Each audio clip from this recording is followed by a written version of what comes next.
네, 여러분 안녕하세요. 이어서 2022년 교육과정이 어떻게 변화되는지 추가적으로 조금 더 얘기를 드릴까 해요. 화면 녹화로 설명을 드릴 건데요. 교육부에서 이미 고시를 다 했고 일선 학교에서도 안내는 나가고 있기 때문에 간단하게만 설명을 하도록 하겠습니다. 2022년 교육과정 어떻게 변화하는가, 그리고 왜 하는 걸까요? 일단 무엇보다도 국민과 함께 한다는 미래형 교육과정이라는 모토를 지니고 있는데요. 이 모토를 통해서 전달을 하고자 하는 부분은 교육과정에 누가 국민이 함께 참여했다는 부분을 강조하고 싶은 것 같아요. 우선 먼저 보시면요. 국민들이 함께 참여할 수 있게 국가교육회의에서 국민참여단, 여기에 학생들도 포함이 되었고요. 학부모들도 포함되었습니다. 그리고 시도교육감협의회인데 교육과정 관련된 교원과 전문직 그리고 교육행정직들까지 학교에 관한 이야기를 모두 해서 각자의 의견들을 전달하고 주고받는 것이죠. 결과적으로 이걸 가지고 최종적으로는 교육부에서 교육과정을 진행을 하는데요. 이때 교육과정에 꼭 포함해야 되는 현재 사회에 대한 문제, 각 기관에 그리고 각 전공, 각계 각계의 전문가들로 구성된 이제 토론회를 진행을 해서 어떤 부분을 반영할 것인가, 그리고 교과마다 특정은 어떻게 발전시킬 것인가 등등 의견 수렴을 진행을 했습니다. 현재 2021년에는요 교육과정 심의의 심의를 거쳐가지고 검증을 거치는 단계인데요. 이렇게 해서 2022년 9월에서 10월 사이 개정된 교육과정이 고시될 예정이라고 합니다. 네, 그렇다면 교육과정을 왜 필요할까요? 일단 교육부에서 이야기하는 부분들에 대해서 먼저 얘기를 드릴게요. 학생 개별 맞춤형 교육의 기반이 필요하다.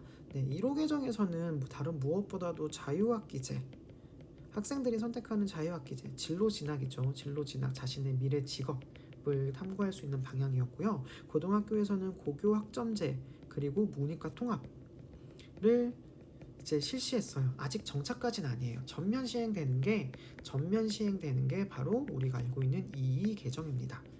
그래서 학생들 개별적으로 선택을 해서 교육을 할 수 있게 맞춤형 교육 과정이 필요하다라는 의견이 되었고요. 두 번째로는 예측하기 어려운 미래 사회의 변화, 저출산과 초고령화 사회에 접어든 것도 사실입니다. 그리고 디지털 기술이 굉장히 발전하게 되면서 이런 부분을 학교에서 다룰 수 있어야 한다 라는 의견이 굉장히 많이 나왔다고 해요. 그래서 이런 부분들을 학교에서 어떻게 좀 다룰 수 있을까라고 해서 초등학교와 중학교에서 이런 부분들을 많이 다룰 거라고 얘기를 하네요. 그리고 기초소양과 역량교육인데요. 이 역량교육은 조금 이따 미술과에 적합한 걸 한 번 더 설명드리도록 하겠습니다.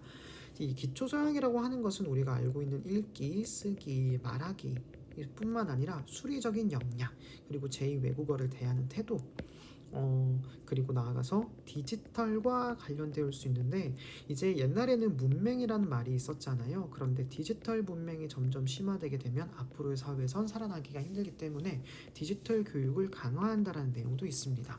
2번과 연결되는 부분이죠. 그리고 3번에서 또 연결되는 부분이 바로 4번입니다. 그래서 어떻게 할 것이냐, 첨단 디지털 환경과 유연한 교육 과정이 필요하다.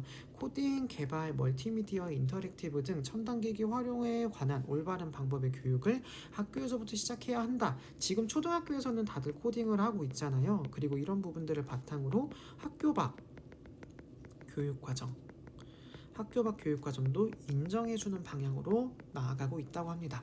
학교 밖 교육, 즉 대안교육인데, 이 대안교육의 범주도 굉장히 넓어지고 있다라는 내용을 위에 있는 네 가지 내용을 통해서 우리가 알 수가 있어요. 네, 1호 개정 교육과정과 2회 개정 교육과정의 가장 큰 변화를 한번 보도록 하겠습니다.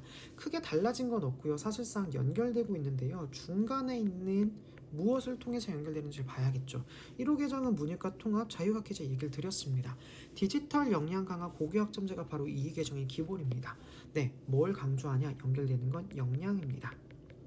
여러분들 잘 아시다시피 창의 융합, 공동체, 자기주도 등등 다양한 역량이 있는데요.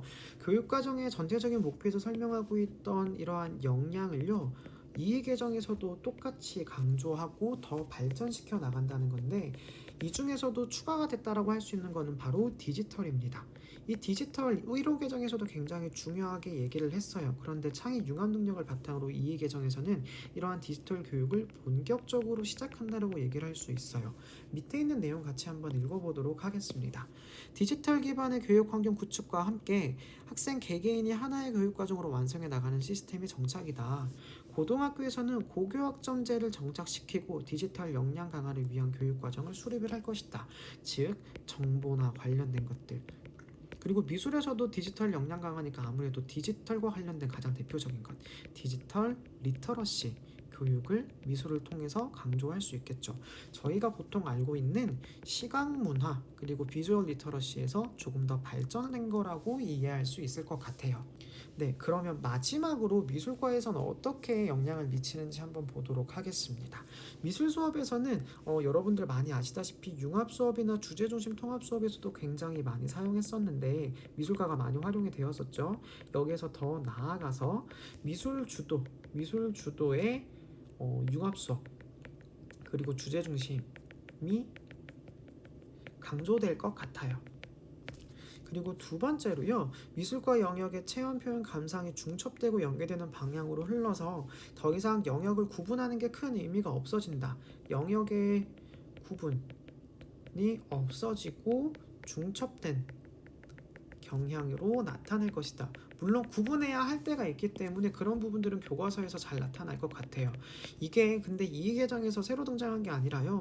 1호 계정 교과서도 보면은요. 영역별로 교과서를 쓴 게 아니라 중첩된 제목들이 굉장히 많이 나왔습니다. 즉 2계정은 다른 것보다도 1호 계정에 기반을 두고 있다라고 생각을 하면 되고요. 조금 더 정착을 하기 위해서 다변화를 강조하고 있고 이걸 바탕으로 교사 개개인의 역량도 강조하고 있다라고 볼 수 있을 것 같습니다. 네, 다음으로 디지털 기반 온라인 기반 수업 활용을 보도록 하겠습니다. 네, 저희가요 2020년부터 코로나19 겪었죠. 이후로 온라인 수업의 가능성을 굉장히 많이 보았습니다. 따라서 지금 각 교육청에서 운영하고 있는 교육부 교육청 TV가 있어요. 유튜브에서 운영하는 것. 여기에서도 굉장히 많은 수업 자료를 탑재해 주는데요. 이런 것들도 이제 제대로 이수를 했는지 그리고 이수를 반영하기 위한 골자들을 지금 마련하고 있다고 합니다. 두 번째 보시면 온라인 수업뿐만 아니라 온라인 연수를 통해 시공간의 제약에서 벗어날 수 있는 방향으로 굉장히 많은 것들이 온라인으로 전환되지 않을까 싶고요. 미술과에서 한 개 더 추가를 하자면 이런 부분들을 이해하고 넘어가는 게 아니라 디지털 기기를 활용하는 방법 그리고 이전까지는 어려웠던 디자인에서 산업 디자인, 제품 디자인과 연계한 수업 등 다변화될 전망이 보입니다. 1호 계정과 연계해가지고 지금 학교 현장에서 가장 큰 변화를 보면 3D 프린터 그리고 3D 펜 그리고 가마 도자 가마도 있고요. 그리고 나아가서 뭐 이것저것 이제 뭐라 그럴까요? 멀티미디어를 활용하는 방법 그리고 코딩 같은 것들을 할 수 있는 태블릿 PC 제공 등등 학교 현장이 굉장히 많이 바뀌어가고 있는 걸 알 수 있습니다. 이 계정에서도 이러한 트렌드는 그대로 유지되지 않을까 싶어요. 그리고 3번의 별표를 좀 쳐보면요. 현장에서 지금도 굉장히 많은 연구를 하고 있는 파트이기도 합니다. 바로 생태전환 교육과 민지소민 교육 등과 연계인데요. 앞서 얘기 드렸던 부분에서도 지속 가능한 미래, 불확실한 미래로 인해가지고 조금 더 지속 가능한 미래로 바꿀 수 있는 건 어떤 것들이 있을까? 바로 생태전환 교육, 그리고 민주시민 교육, 자신의 의견을 표현하는 것, 그리고 그걸 바탕으로 어떻게 표현해야 되는지, 왜곡된 내용은 없는지 분석하는 디지털 문해력 교육과 연결이 되는 겁니다. 그래서 아마 미술과에서도 업사이클링, 정크아트, 환경운동, 멸종 위기종 보호 등과 연계하지 않을까 싶고요. 이 외에도 여러분들 잘 알고 있는 미술 고유 영역은 분명히 공부를 해야 하고 아이들에게도 가르쳐야 합니다. 근데 이 부분이 추가로 들어오는 거지 이 부분만 강조하라는 것은 아니니 앞으로 연수에서 제가 이야기하는 부분들과 어떤 부분들이 맞닿아 있는지 앞으로 여러분들은 어떻게 이 계정을 맞이할 것인지 등등을 함께 고민해 보면 좋을 것 같아요. 네, 오늘 내용 여기서 마치도록 하겠습니다. 너무 고생 많으셨어요.